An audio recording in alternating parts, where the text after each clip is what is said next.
Aí geralmente as pessoas lembram dele. Exatamente. E tudo que ele fala, o Apocalipse fala, ele retratando aquilo do passado para trazer para o presente. Exatamente. João Paulinho fez um registro e diz que existem 2.000 alusões, muito obrigado, ao Apocalipse, ao Antigo Testamento no Apocalipse. Amém. E o que isso significa e o que descobrimos com essa informação? A mente de João estava muito saturada do Antigo Testamento. Então, muita coisa do Antigo Testamento foi colocada de forma intencional e de forma, por ele já ter esse conhecimento do Antigo Testamento, ele colocava lá em sua escrita. Mas a pergunta central da mensagem, ela começa com uma outra citação de Ellen White do Grande Conflito. O título do sermão, que como deve aparecer, é o sábado no Apocalipse. Amém. O sábado será pedra de toque de lealdade, pois é o ponto da verdade especialmente controvertida. Quando sobrevier aos homens a prova final, traça-se a linha divisória entre quem serve a Deus e os que não servem, ao passo que a observação do sábado espúrio. Essa expressão espúrio é uma expressão muito interessante, porque quando você vai lá nas bulas papais, nos documentos papais, todos que se referem, tratam do domingo, eles pegam toda a teologia do sábado, do Antigo Testamento, e jogam para o domingo, como já sabemos sobre isso. E eles transportam. Logo, o domingo ela usa a expressão que o sábado ele é legítimo, mas o espúrio não. O espúrio tem significado de algo falso. Então, o que significa que um novo sábado seria estabelecido. A citação continua dizendo assim: em conformidade com a lei do Estado, contrariando ao quarto mandamento, será uma declaração de fidelidade ao poder que se acha em oposição a Deus e aguarda do verdadeiro sábado. Em obediência à lei divina, uma prova de lealdade para com o Criador. Ao passo que uma classe aceita o sinal de submissão aos poderes terrestres, recebe o sinal da besta, a outra, preferindo o sinal da obediência, a autoridade divina recebe o selo de Deus. Contudo, como vemos, esse tema no sábado, ele é atacado dentro e até mesmo fora e muitas vezes até mesmo dentro da igreja. O sábado é um dos fundamentos da igreja adventista do sétimo dia e hoje em dia algumas pessoas podem até chegar na gente e falar: mas o termo sábado não aparece no Apocalipse. Como que esse vai ser o selo do Senhor? E hoje em dia esse tipo de conversa parece muitas vezes não tão irrelevante nos dias de hoje. Contudo, é só uma pergunta: qual a base exegética para a declaração que o sábado é uma questão central na crise final do mundo? Inclusive, um dos argumentos que soltam contra o sábado é que, como o Apocalipse não aparece o sábado, o termo sábado específico não aparece no Apocalipse, aí eles usam isso para atacar a nossa denominação como seita, já que nós usamos Ellen White. Só que a questão é, Ellen White, a Bíblia, ela dá a licença poética para o espírito de profecia e tudo que Ellen White fala está de acordo com a Bíblia. Então essa é a questão. Será que o sábado tem essa comprovação no Apocalipse? Mas para entendermos isso, a gente tem que entender a linguagem das alusões. O Apocalipse está saturado com linguagens, ideias, lugares e pessoas do Antigo Testamento. O Apocalipse nunca cita o Antigo Testamento, apenas alude a ele com uma frase aqui, um nome acolá. Mas como detectar uma alusão no Antigo Testamento? Primeiramente, algo pode ajudar a detectar essas alusões Porque esses comentários, essa concordância na lista de autores, eles acabam mostrando, ó, esse versículo está falando isso aqui, mas lá no livro de Ciclano, naquele tal versículo, também fala do mesmo assunto. E para conseguirmos achar alusões, temos que colocar a passagem do Apocalipse do lado com a passagem do Antigo Testamento.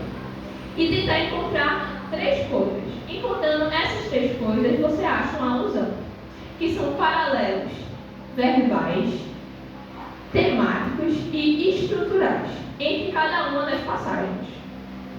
E pesando também, por exemplo, especificidades de cada versículo, como o contexto do versículo do Antigo Testamento, qual esse contexto foi escrito, para quem foi escrito, por que ele foi registrado, e comparar com o versículo que faz uma possível alusão a esse versículo do Antigo Testamento.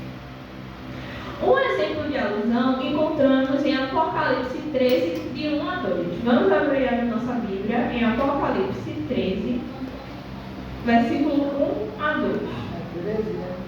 Capítulo 13, versículo 1 e 2.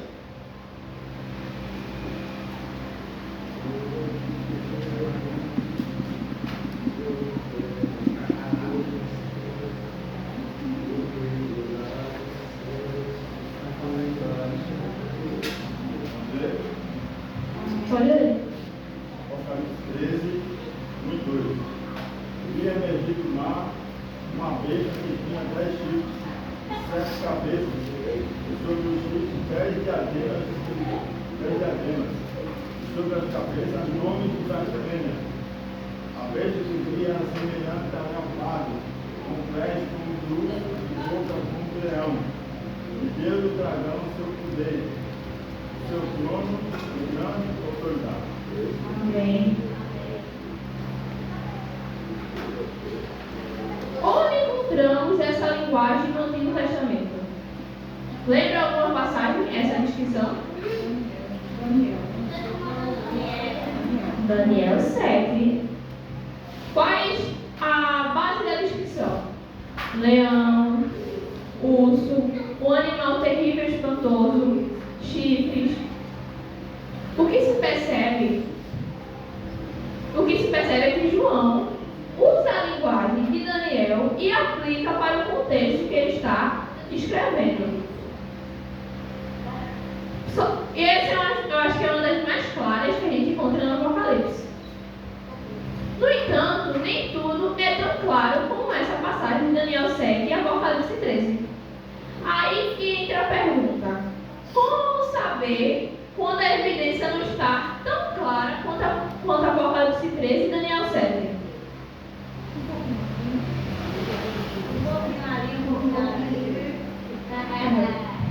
Você pode dizer que encontrou uma alusão não tão perceptível se você encontrar paralelos verbais, temáticos e estruturais.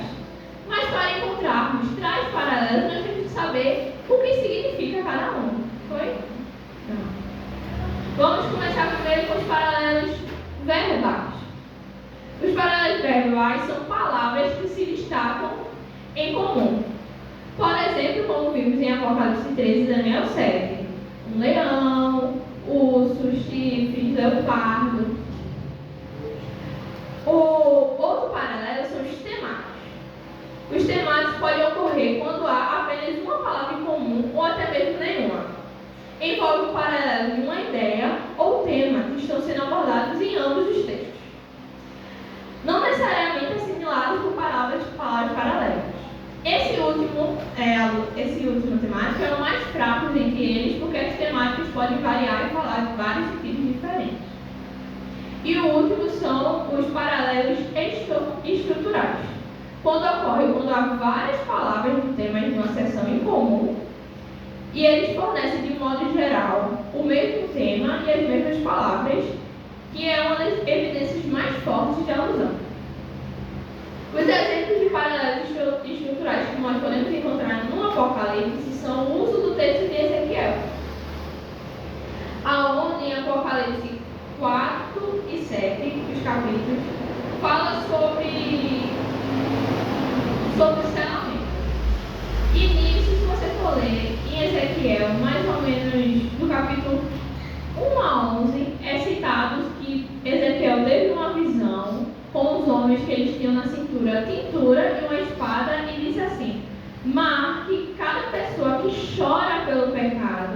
E quem não chorar pelo pecado, mata.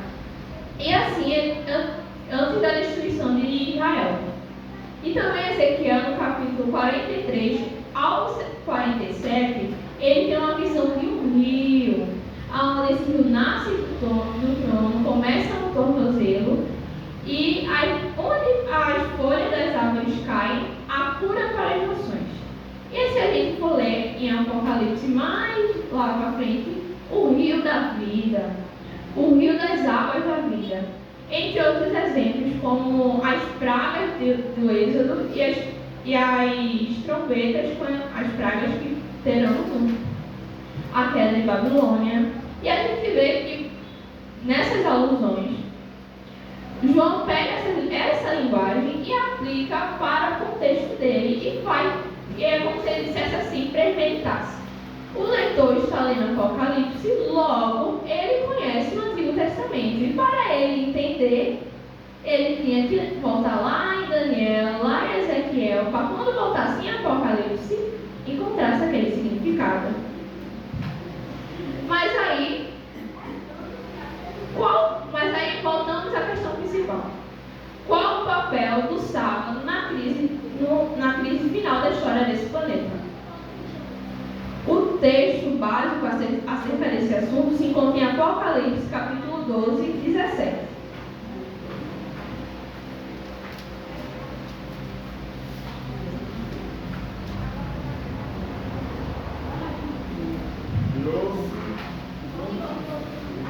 Contra a mulher. Foi pelejar com os restantes da sua descendência, que guarda os mandamentos de Deus e tem o testemunho de Jesus. Se foi de pé, subirá a ele. Amém. Amém. Nesse versículo encontramos a descrição da guerra entre o dragão e o remanescente.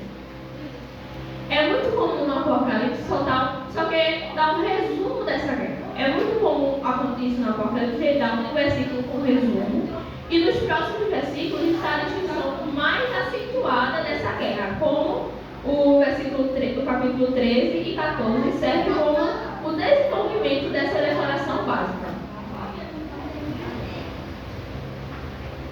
E nisso, o contexto da guerra, mais adiante, nós vemos que o quê? Que o dragão ele vai buscar auxílio de dois aliados, a besta que emerge do mar e a besta que emerge da terra. Esses três, eles formam uma tríade em contrapartida da Trindade verdadeira, trazendo uma falsificação da Trindade. Este é um assunto à parte que, se eu ficasse falando mais, seria muito mais explicação, mas o resumo seria isso. E o resumo seria isso. Mas aí, qual o motivo desse ataque do dragão aos remanescentes? Se nós lermos os capítulos, essa pergunta fica óbvia. O motivo seria a adoração. No versículo do capítulo 13, 4, 8, 12, 15 e assim por diante, o texto desses capítulos fala sobre a adoração ao dragão, a adoração à besta que emerge do mar e sobre a adoração da imagem da besta. Mas em contraste com esse apelo que foi feito 7 vezes para ser adorado o dragão e as duas bestas, há só um apelo que eu queria que vocês abrissem, que é Apocalipse 14, 7.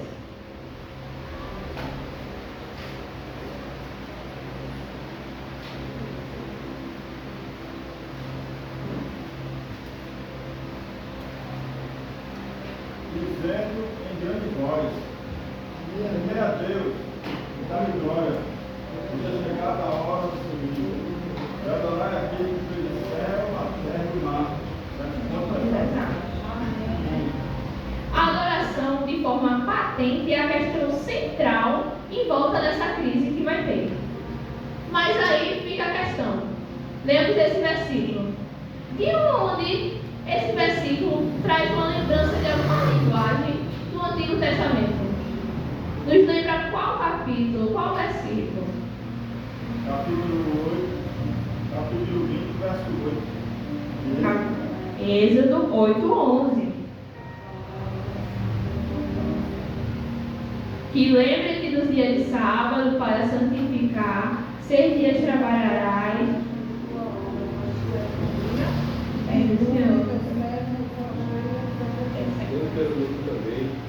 Eu pergunto também, que é a repetição da lei. Atenção a esse mandamento do sábado é como se fosse a resposta mais ideal ao chamado do fim ou ao chamado final de Deus para a adoração. Da mesma forma que a resposta aos 7 apelos da besta. Mas neste ponto, alguns leitores adultos que gostam de questionar podem falar: como podemos saber que o autor do Apocalipse fez uma alusão consciente? E não é, porque só por ele ter lembrado dessa versículo, usado a linguagem, não para se referir. Em sua narrativa, a nossa narrativa é algo intencional. E muitos desses podem citar o Salmo 146, 6. E vamos ler também esse salmo para nós termos Salmo 46, 6.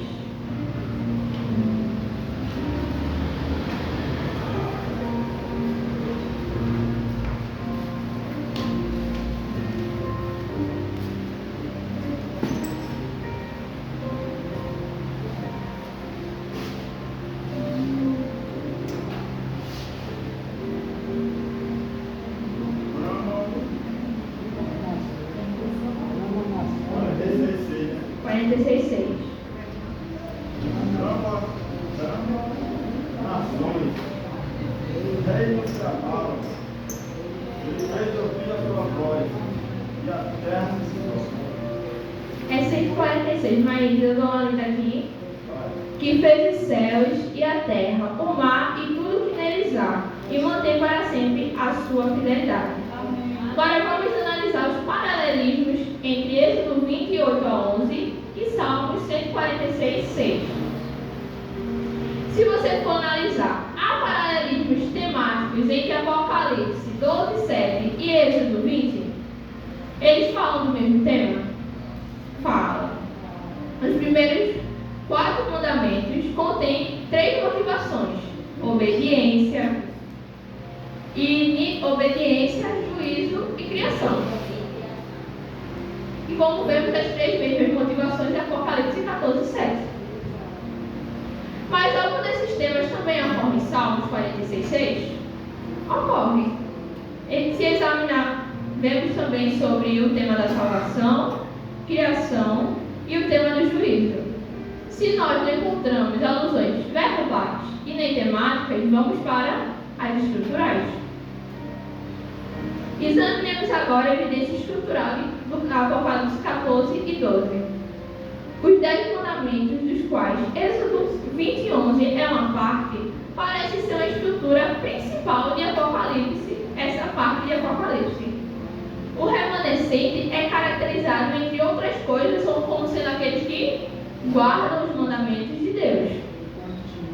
Entretanto, a questão aqui não envolve mandamentos de forma indiscreta. É o ponto central do aspecto da adoração, já que se adoramos a Deus, obedecemos os seus mandamentos. Guarda o mandamento de Deus, tem a fé em Jesus. Amém. Os mandamentos da primeira parte da lei estão totalmente relacionados à adoração. Em Apocalipse 12 a 14, os mandamentos não aparecem de forma indiscriminada, como se tivesse qualquer coisa. Há uma contrafação, não apenas da Trindade, mas também uma falsificação da lei de Deus. Como nós podemos ver por exemplo, a adoração da besta quebra o primeiro mandamento: não terás outros deuses diante de mim. A adoração da imagem da besta quebra o segundo mandamento: não terás para ti imagem de escritura. A boca de blasfêmia quebra o terceiro mandamento: não dirás o nome do teu Deus em vão. E a marca da besta quebra o quarto mandamento, que é o sábado. Quando faziam aqueles tabletes grandes e antigos, era muito comum que continham antigos pactos lacrados. E tais selos eram um sinal de autoridade e sinal de propriedade esses reis e pessoas de alto nome tinham esse sinal de selo daquelas mensagens dele e daqueles que podiam levar essa mensagem, Deus também tem esse selo, que é o sábado. E essa mensagem era muito grande, mas como já está um pouquinho na hora, mas dando uma resumida, nos últimos tempos, a guerra do grande conflito é mais uma guerra de ideias contra o caráter de Deus. Deus está no banco dos réus. E nisso é mostrado o caráter dele. O sábado é como se fosse a assinatura de um Deus que é amoroso e criador. E que esse seja o nosso pensamento e que cada dia mais estudemos o Apocalipse, que como diz Mateus, ficais atentos que está chegando a hora. O dia a gente vê essas notícias aí ao mundo de muitas coisas, mas Jesus está mais perto